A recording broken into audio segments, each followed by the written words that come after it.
So yan, ngayon ay magluluto tayo ng pagkatapos natin manguha ng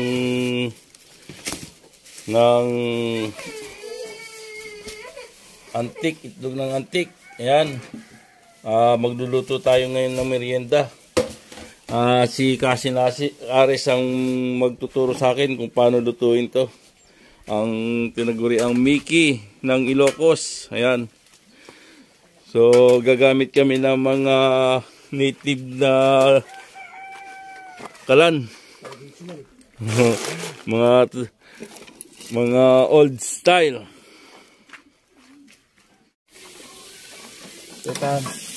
So, ang una niyang ginawa ay nagano siya ng star margarine. Yan. Tapos, igigisa niya yung atay ng manok sa balon-balunan. Yan. Tapos ito,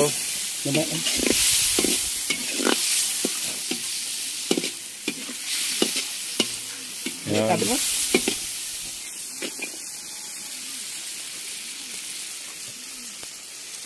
So mild lang yung apoy. Yan. Tapos lalagyan niya ng mantika.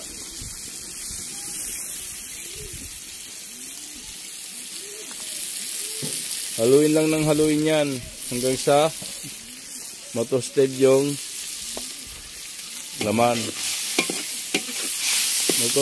Hanggang sa matosted yung atay sa kabalon-balunan. So, stay tuned lang mga guys. Miking Ilocos ang lulutuin ni Cousin Ares. Ginisa niya na yung So ayan na nga. Pagbabalik natin, ginisa niya na yung atay at balon-balunan. Sinama niya na rin yung bawang. Tapos ito yung mga ingredients. Yan.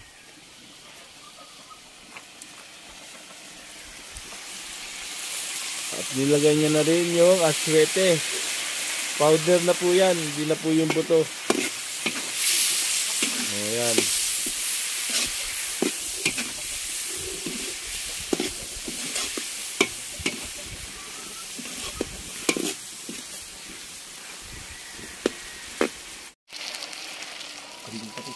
Lalagyan niya na ng patis. Ayan. Simpleng chef. Chef.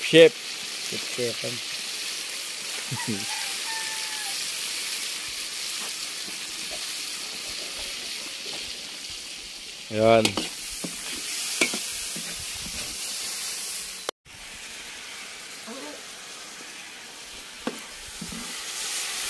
So ayan toasted na yung atay. Konting luto pa. Ayan. Nilagyan niya ng Ajinomoto at seasoning. Ayan. Kaya naman, adik sarap. Bigyan ng magic.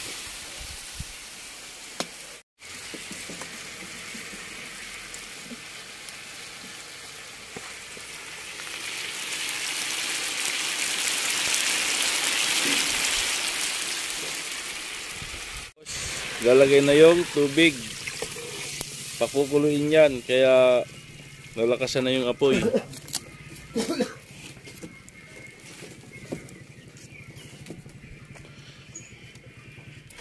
So hintayin lang kumulo yan. Pagka kulo yan, ay ilalagay na natin yung Mickey. Ito yung Mickey na ilalagay. Yan, ito yung ginagamit na, ito yung tinatawag na Mickey ng Ilocos. Yan.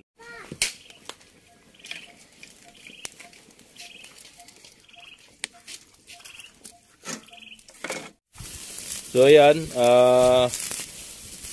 Kumukulo na. Yan, oh. Maya ilalagay na natin yung Mickey. So, shoutout nga pala sa mga uncle ko. Ayan, oh. Oh, nagaling bukid. Tapos ngayon, ito na. Ilalagay na yung Mickey. Ayan, ilalagay na ni Kasin yung Mickey.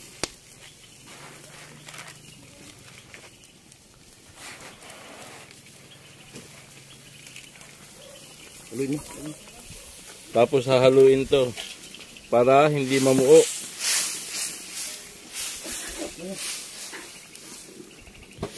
Yan.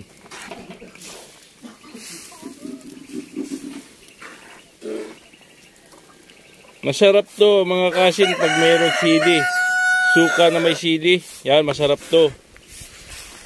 Yung ano na to. Kumbaga dito, ito ilang merienda sa amin. Pwedeng pang handa sa mga may kaarawan o kaya may mga padasal. Yan. Yan ang ginagamit na pang merienda.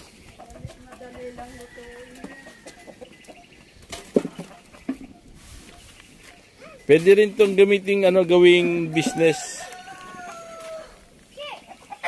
So hintayin lang natin itong kumulo. Yan, dapat itong halu-haluin kasi kusa nang dumalapot to. Didikit-dikit yung pansit nito o kaya didikit sa kaldero. Yan, tignan nyo ng mga sahog niya, no? Solid.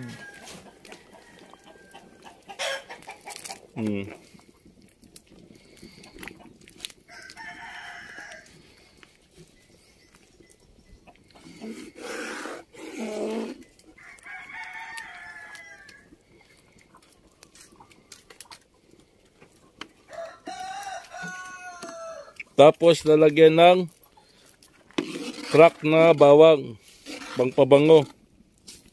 Yung naluto na.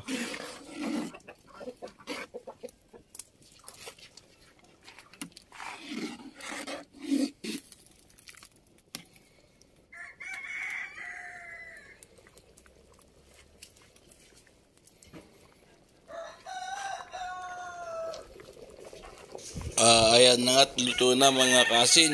Pwede na tayong kumain. Ayan, tara. So, ayan, ready to eat na.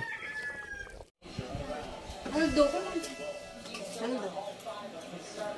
Hindi sabi na ba ito kaya kaya isa ni Dede.